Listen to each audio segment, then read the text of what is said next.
क्या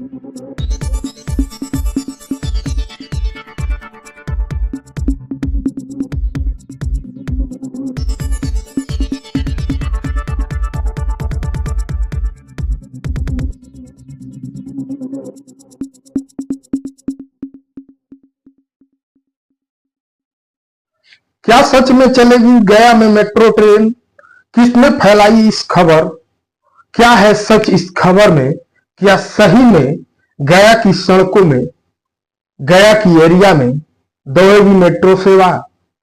इस सूचना पर किसने किसकी खोली पोल? नमस्कार, आप देख रहे हैं रोहतास कॉलिंग और मैं हूं देवेंद्र दुबे। गया के बेलागंज में एक सोशल मीडिया पर एक सूचना का प्रसारण अचानक शुरू हुआ। सूचना था कि गया से बेलागंज तक मेट्रो का परिचालन होने वाला है। इसके लिए एरिया की मपाई का कार्य भी चल रहा है। इस खबर के बाद सभी लोगों इसकी जांच पड़ताल शुरू करने में लग गए कि आखिर बेलागंज और गया में किस साइड से, कहां से, कैसे मेट्रो सेवा चलेगी। तभी राजद के विधानसभा उपचुनाव के प्रत्याशी विश्वनाथ यादव ने प्रेस कॉन्फ्रेंस बुलाई। प्रेस कॉन्फ्रेंस में विश्वनाथ यादव ने गया में मेट्रो चलाने एवं एरिया के मिपाई के खबर को भ्रामक और बेबुनियाद बताया। उन्होंने कहा कि यह खबर वर्तमान विधायक के समर्थकों के द्वारा जानबूझकर फैलाई गई है। इसमें कोई सत्यता नहीं है। विश्वनाथ यादव ने इसकी सच्चाई भी बताई और मीडिया के सामने भी इस बात को रखा। उन्होंने कहा कि उनके पिताजी के कार्यकाल में कुल 76 सड़कों का योजना पास कराया गया था। 16 जनवरी 2024 को सभी का मापी भी कराई गई थी और इसको 26 अक्टूबर 2024 को डीपीआर भी पास करा दिया गया था। लेकिन वर्तमान विधायिका के द्वारा झूठा एवं भ्रामक खबर फैलाया जा रहा है और मेट्रो की कहानी बनाकर इस योजना को दूसरे जगह पर ले जाने का षड्यंत्र भी रचा जा रहा है। झूठा क्रेडिट लेने के लिए विधायिका दिन रात प्रयासरत हैं। गया में मेट्रो चलाने की या मेट्रो की कोई योजना फिलहाल ऐसा कहीं होने नहीं जा रहा है। ये मेट्रो की जो खबर है वो पूरी तरह से बेबुनियाद और वर्तमान विधायिका के द्वारा एक षड्यंत्र है। विश्वनाथ यादव ने वर्तमान विधायिका को एक मशवरा देते हुए कहा कि बेलागंज के लिए कुछ नई योजनाएं या नए जगहों की और नए सड़कों पे काम शुरू करवाए, झूठे और भ्रामक खबर को न फैलाए। इस योजना का डीपीआर बन चुका है, उसका क्रेडिट क्यों लिया जा रहा है। विश्वनाथ यादव ने अपने हार की समीक्षा भी बताई और कहा कि जनता ने हमको जिताया था, लेकिन प्रशासन और सरकार के मिली भगत के कारण हम चुनाव हार गए, क्योंकि हमारे प्रमुख और मुख्य समर्थकों को प्रशासन ने जबरदस्ती बंदी बनाया था।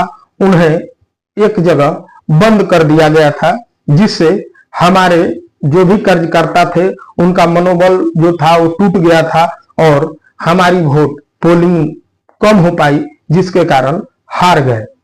विश्वनाथ प्रसाद ने मेट्रो की ये पूरी खबर को एक राजनीतिक षड्यंत्र बताया और कहा कि ये पूरा षड्यंत्र वर्तमान विधायिका के द्वारा और उनके समर्थकों के द्वारा गया के लोगों को बेवकूफ बनाकर फैलाया जा रहा है। इसमें कहीं से कोई भी चीज जमीनी हकीकत नहीं है। आप देखते रहिए रोहतास कॉलिंग। चैनल को सब्सक्राइब नहीं किया है तो इस चैनल को सब्सक्राइब कीजिए, क्योंकि हम आप तक हर छोटी बड़ी खबर पहुंचाते हैं। आइए सुनवाते हैं कि प्रेस कॉन्फ्रेंस में राजद नेता विश्वनाथ प्रसाद यादव ने क्या कहा।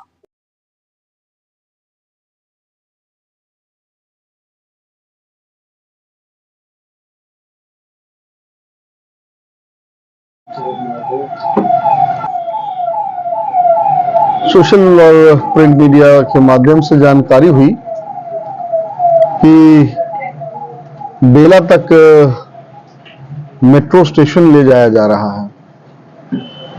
उसके लिए जो लोग इसके लिए प्रयासरत हैं उनको तहे दिल से धन्यवाद। और इस बात की घोषणा कर दे कि जिस दिन ये बनेगा उसके पहले यात्री हम ही लोग होंगे। लेकिन जानकारी ये भी चाहते हैं कि तारीख कब की है। बड़े ही झूठे लोग हैं और बहुत ही प्रेम से झूठ को फैलाते हैं। उदाहरण स्वरूप मेरे पास कुछ कागजात हैं जो कि 2 दिन पूर्व पदाधिकारियों की जो राइट्स की बैठक हुई थी, उसमें जो मेट्रो प्रोजेक्ट का डीपीआर की तैयारी और उस पर जो चर्चाएं थी, जो उसका फंड था, बजाते उस पर एक फैसिबिलिटी रिपोर्ट था कि IIM बोधगया से सन सिटी तक मेट्रो को चलाया जाएगा। उसमें बेला बराबर या कहीं के रूट की तो और चर्चा थी ही नहीं। लेकिन ये भ्रम फैला रहे हैं कि भाई हम बेला तक मेट्रो ले जाएंगे, हो सकता है ये चांद तक मेट्रो पहुंचा दें, इनका कोई सीमा नहीं। ये मांग किए हैं, ऐसा नहीं कोई मांग किए हैं कि बेला तक हम उस मांग का समर्थन करेंगे। लेकिन ये बताएं कि अभी कुछ दिन पहले आप ही लोग के अखबार और सोशल मीडिया के माध्यम से, कुछ विश्वस्त कार्यकर्ताओं के माध्यम से ये जानकारी हुई कि जो रोड, जो सड़कें, जिनका 76 सड़कें हमारे पिता के कार्यकाल में बहुत मुश्किल से और पब्लिक की जरूरत को देखते हुए पास कराया गया था, ये योजनाएं की पुनः नापी और तत्काल इसकी मांग उनके द्वारा की गई है। अगर की गई है तो ये उनकी जानकारी में हम दे दें कि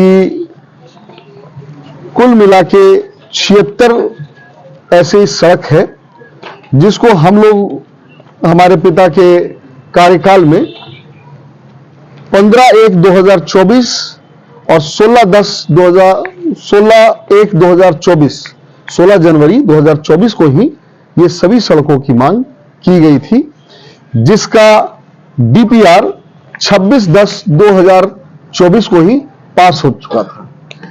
यानी कि वर्तमान में जो ये सड़क 26/10/2024 को ये कर दिया गया था, उससे पहले ही हो गया।